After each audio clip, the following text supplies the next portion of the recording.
শিক্ষার্থী বন্ধুরা, গত পর্বে দেখানো হয়েছিল HTML এর প্রথম পর্ব। আমি আজকে শুরু করব দ্বিতীয় পর্ব।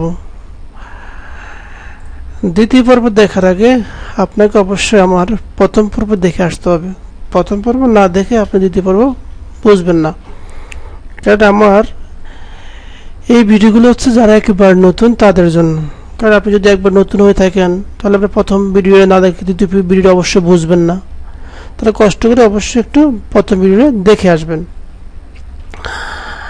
আমি গত পর্বে ক্লাস শেষ করেছিলাম এখানে জাস্ট একটা HTML পেজ কিভাবে শুরু করবেন। আজকে আমি দেখাবো ট্যাগ আর এলিমেন্ট। ট্যাগ কি, এলিমেন্ট কি, এগুলো আজকে বুঝাবো।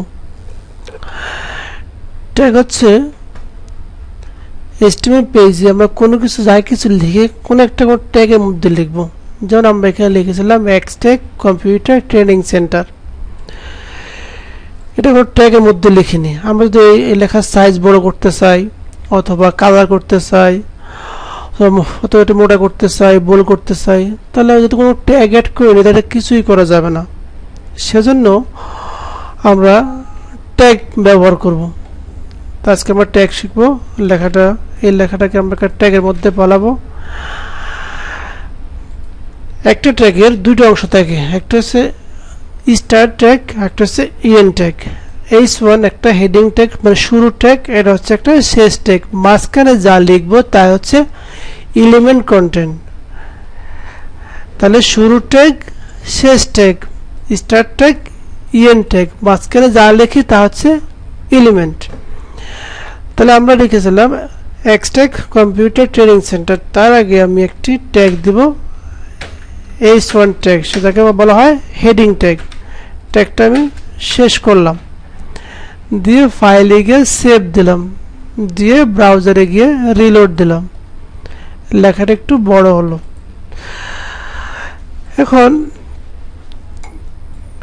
আমি বলেছিলাম যদি লেখাকে অথবা যে কোনো কিছু আমি যাই কিছু অ্যাড করি না কেন ট্যাগের মধ্যে না রাখলে এটাকে কোনো কিছুই করা যায় না, স্টাইল করা যায় না। আমি এই লেখাটাকে মাঝখানে নিয়ে আসবো। সেজন্য আমি H1 পরে একটা অ্যাট্রিবিউট ব্যবহার করব, যেটা হচ্ছে অ্যালাইন সেন্টার। আমি আবার ফাইলে গিয়ে সেভ দিলাম, দিয়ে ব্রাউজারে এসে রিলোড দিলাম। এখন আমি যদি H1 ট্যাগটা ব্যবহার না করতাম তাহলে কি আমি এখানে অ্যালাইন ব্যবহার করতে পারতাম না। সেজন্য আমি এই লেখাটাকে মাঝখানে পেজের মাঝখানে নেওয়ার জন্য H1 আমি একটা ট্যাগ ব্যবহার করছি। আসলে মাঝখানে নেওয়ার জন্য ট্যাগটা ব্যবহার করিনি, ট্যাগটা ব্যবহার করছি একটা পরবর্তীতে জন্য আমরা একটা CSS ব্যবহার করতে পারি, যে কোনো স্টার করতে পারি। সেজন্য প্রথমে ট্যাগটা ব্যবহার করলাম। ট্যাগ ছাড়া আপনি কখনো কন্টেন্টকে কিছুই করতে পারবেন না। এখন ট্যাগ অ্যাড করার কারণে কিন্তু আমি অ্যালাইন সেন্টার ব্যবহার করাতে সে মাঝখানে আসলো। আবার আমি যদি অ্যালাইন সেন্টারটাকে সিলেক্ট করে কিবোর্ড থেকে কন্ট্রোল স্পেস দেই, দেওয়ার পর যদি আমি রাইট দিই, সেভ দিয়ে তো ব্রাউজারে এসে রিলোড দিই, লেখাটা রাইট সাইডে চলে গেল। আবার লেফটে আবার আমি H1 এর পরে এভাবে হেডিং ট্যাগের H6 পর্যন্ত ট্যাগ আছে, আমি এবার H2 ব্যবহার করলাম, H2 শেষ করলাম। শেষ করে এই লেখাটাকে কপি করে H2 এর মাঝখানে পেস্ট করে দিলাম, দিয়ে সেভ দিলাম ব্রাউজার। এবার আমি ব্রাউজারে যাব, গিয়ে রিলোড দিলাম। লেখাটা ডান পাশে আসলো, সরি বাম পাশে আসলো। বাই ডিফল্ট লেখা বাম পাশে আসে।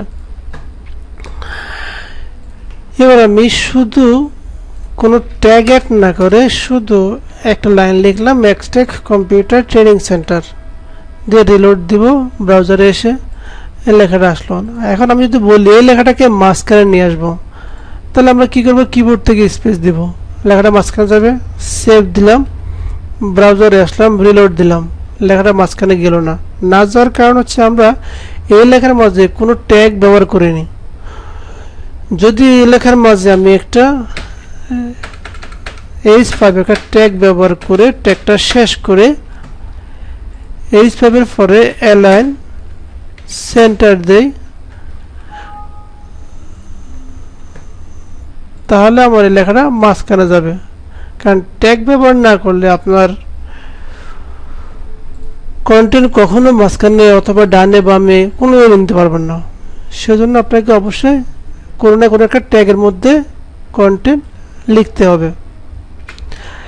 আশা করি আপনারা ট্যাগ এবং কন্টেন্ট, ট্যাগ এবং এলিমেন্ট কন্টেন্ট দুটোই বুঝছেন। তাহলে h1 একটা ট্যাগ আর h1 হচ্ছে শেষ ট্যাগ। তাহলে একই ট্যাগের কয়টি অংশ? দুইটি অংশ। প্রথম শিখব দুইটি অংশ, শুরু এবং শেষ। এটা হচ্ছে শুরু অংশ, এটা হচ্ছে শেষ অংশ। আর মাঝখানে থাকে এটা কি বলে? এলিমেন্ট বা কন্টেন্ট। মাঝখানে কি? Element content.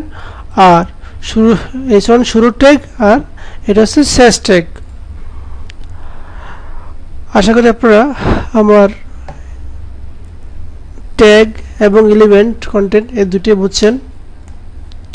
এটা হচ্ছে আমার দ্বিতীয় পর্ব। আমার এই পর্ব দেখার আগে অবশ্যই আপনি যে প্রথম পর্ব দেখে আসেন, তাহলে আপনি দ্বিতীয় পর্ব খুব ভালোভাবে বুঝতে পারবেন। আর যদি না দেখেন ক্লিয়ার বুঝবেন না। তাই তৃতীয় পর্ব দেখার আগে অবশ্যই প্রথম পর্ব দেখে আসবেন। আমি এর পরবর্তীতে পার্ট 3 বানাবো। পার্ট 1 পার্ট 2 দুটো করলাম, আগামীতে পার্ট 3 দেখাবো। আজকে পর্যন্তই। আমার এই ভিডিও যদি আপনাদের ভালো লাগে তাহলে লাইক দিবেন, কমেন্টস করবেন। আর আপনার বন্ধুদের শেখানোর জন্য অবশ্যই শেয়ার করবেন। অন্যরা শিখুক। আপনি একটা শেয়ার যদি কেউ শিখতে পারে তো ভালো। আজকে পর্যন্তই। আল্লাহ হাফেজ।